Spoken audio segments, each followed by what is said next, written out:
I sit at a fancy restaurant where I was supposedly invited, staring at the lonely glass of water placed before me while other family members enjoy their courses. Feeding you too after you just invited yourself along. You should be grateful for water, my mother-in-law says, adding, the water here is really good, because it's a fancy place. It tastes amazing.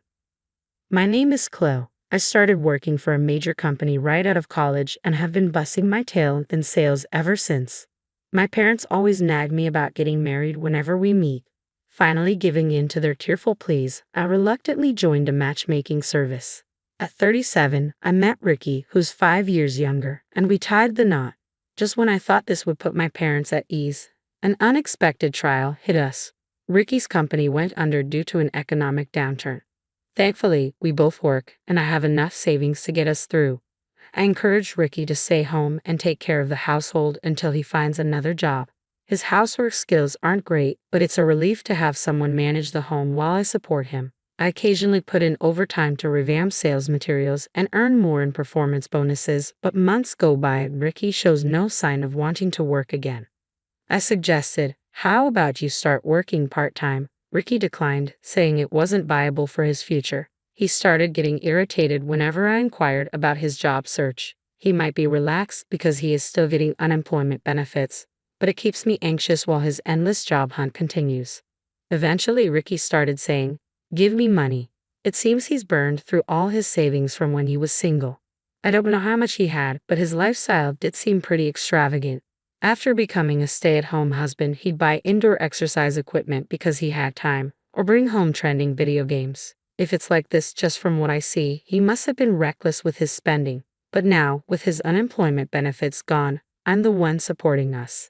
In exchange for Ricky taking on the household chores, I've been covering most of the expenses, from rent to utilities, groceries, and daily necessities, out of my paycheck. Yet I can't afford to give more. I don't get any compensation for housework, Ricky argues. I don't have a single dollar for myself. Can't you give me a bonus once in a while? Fed up, I snap back at him. I don't have an allowance either, and I really can't give more. I get why you want a full-time job, but just get any job for now, even part-time. We can't keep going like this. Our arguments over money have become frequent, but they always end in a stalemate. Eventually, Ricky started receiving financial help from his parents, which strained my relationship with them. Visiting his parents, my mother-in-law preaches, a woman should silently support her husband, make more money, and let my son be free. This has only driven a wedge further between me and his parents. One evening, Ricky surprises me by suggesting that we go out to eat. Apparently, his parents made reservations at a high-end local restaurant rumored to be a hidden gem. He happily tells me he's made reservations for 4, including his parents. I cautiously ask if he can afford such a fancy place. Then Ricky looked away for a moment and began to speak. Actually, it turns out I've secretly taken a part-time job. He explained that it was a short daytime shift, and given our past arguments about him working full-time, he didn't know how to tell me.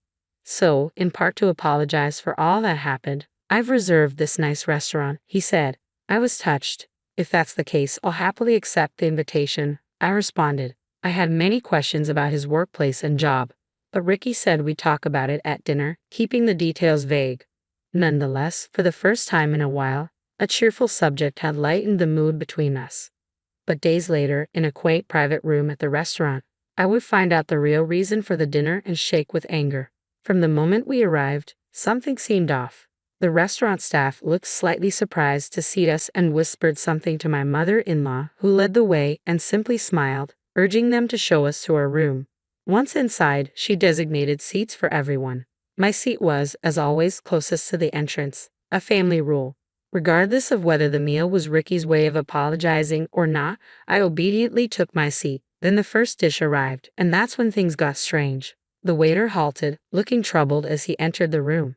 My mother-in-law gestured toward my father-in-law with a rarely seen elegance, saying, he is first, then me, followed by our son. I can't wait to see what courses we'll get. Relieved, the waiter then served the dishes in that order. Father-in-law, mother-in-law, Ricky. As they started explaining the dishes one by one, it finally dawned on me that my meal hadn't come yet. I decided to speak up after the waiter finished explaining. Excuse me, I haven't received my food yet. In front of me, all I had was water, courtesy of my mother-in-law. Water will be just fine for her, she said. The waiter's eyes widened as he began to say something, but my mother-in-law cut him off, laughing. Oh, Flo, you're so audacious.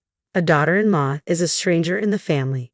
You think it's okay to come uninvited to our family dinner and then demand a meal? Water is more than sufficient for a woman as rude and clueless as you. And hey, this is fancy water from a fancy restaurant. You should appreciate it.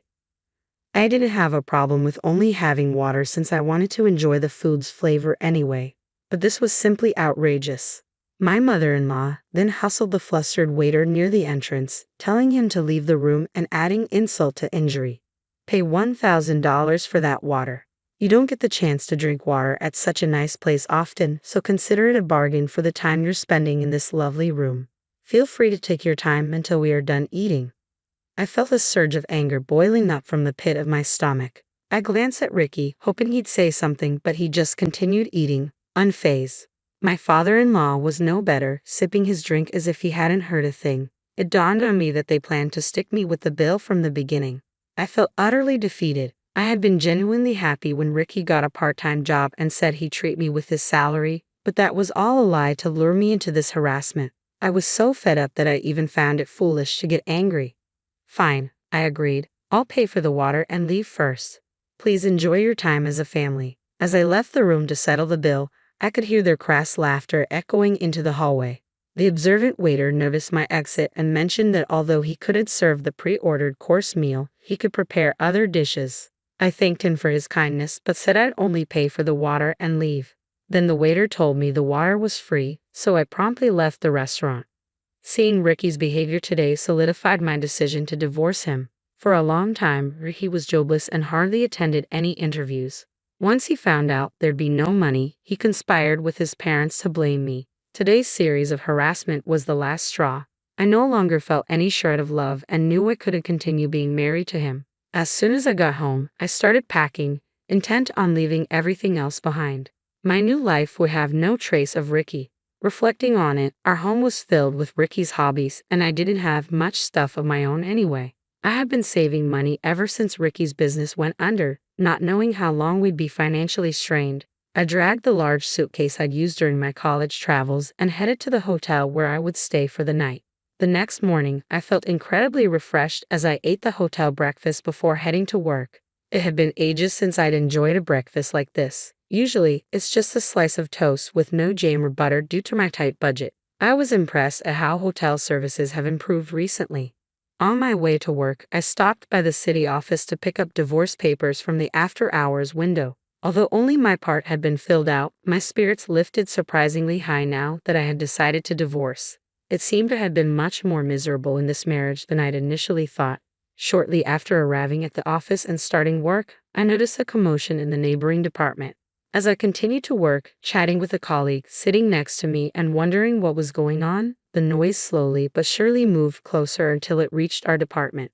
Hey Flo, get out here. You think you can run away just because you didn't come home? Mom and Dad say they'll forgive you if you come out now and apologize. I stood up, shocked. I couldn't believe Ricky and my in-laws were actually standing at the entrance of my office. As soon as they saw me, their faces turned even more hostile and they approached me directly. My mother-in-law threw a receipt from last night's dinner at me. I told you to pay $1,000 for the water, didn't I? You, the wife of my son, have set a trap for us. What a disgrace. Ignoring the attention from around, Ricky and my mother-in-law yelled at me. While they were doing this, my father-in-law looked around the room with an "I'm not involved" expression, just as he had the day before. I was astounded that they would go to such lengths, even taking time off to harass me like this. But no matter how aggressively they pushed, I had no intention of giving in. If I'm a stranger to your family, why should I pay for the meal? I don't appreciate being harassed at my workplace. If you keep disrupting, I'll call the police. Upon realizing that I wasn't going to pay, Ricky suddenly lifted a computer monitor from a nearby desk. My mother-in-law, seeing this, picked up a phone and said, "We'll show you what happens when you defy us," and slammed it on the floor.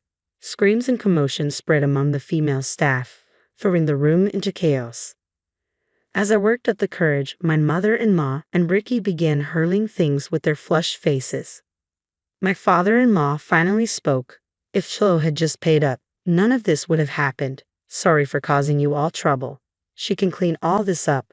He chuckled and apologized to the room, but the strangeness of his demeanor, acting as if nothing was wrong even when his family was breaking office equipment, became even more evident. People started to move away from him, avoiding any contact. I knew I had to do something. I yelled at Ricky and his gang to stop this chaos. Trying to have a conversation with people so enraged was like talking to a wall. Just as I desperately grabbed Ricky's arm to get him to listen, police officers burst into the room. Apparently, someone from the next apartment over had called the cops when they started throwing office supplies around. Ricky glared at me. "You called the cops?" he yelled and punched me in the face. Immediately, 3 officers surrounded him, tackling him to the ground. It was like a scene out of a TV drama. They arrested him on the spot for assault. Later that day, the company's CEO, myself, and Ricky's parents all ended up at the police station. The company filed a report for the damaged property. I consulted a lawyer about the harassment I'd been facing, but proving some aspects like what happened at the restaurant and Ricky's refusal to contribute financially was tough. My lawyer suggested settling. Negotiations got complicated when Ricky lawyered up. Eventually, we agreed to a divorce with no division of assets and a payment for emotional distress due to Ricky's workplace violence. Meanwhile, the assault case wrapped up in 2 quick months, and I received compensation for my injuries. As for the damages to the company, taking legal action wouldn't yield much money and would be time-consuming. More importantly, the company wanted to avoid negative attention, so they opted to settle out of court rather than file a lawsuit. In the end, they promised to pay a large settlement instead. Ricky was the only one with a criminal record, but he and his parents owed a large sum of money to me and the company. They somehow covered it with their retirement funds, leaving them practically broke. In a desperate move, his parents called Ricky back home and, through family connections, got him a job at another company. But that didn't last long either. His new employer, unbeknownst to them, had business with my company. By the time their CEO heard the full story, rumors about Ricky's volatile and dangerous behavior had already spread. Encouraged by the boss who valued the company's image, Ricky decided to quit his job. Maybe he was already uncomfortable. Suddenly, Ricky moved back home and quit his new job. Rumors started in the neighborhood and eventually reached my in-law's workplace, revealing Ricky's criminal past. Not only were they subject to criticism for harassment, but they were also known as dangerous people who broke into their daughter-in-law's workplace and destroyed property. When this story spread from colleagues to bosses, both of my in-laws were fired despite being close to retirement. They started to reach out for help through a lawyer. I told the lawyer I didn't need any more reports and realized there's no need to rush into marriage. Fortunately, my parents have stopped pushing me to get married. Maybe they feel guilty about something because of this incident, but they've stopped even mentioning the M word. I feel bad for my parents, but it's better this way. Now, I'm focusing on contributing to the company that I've troubled. I've been assigned new projects and am enjoying the most fulfilling days of my life.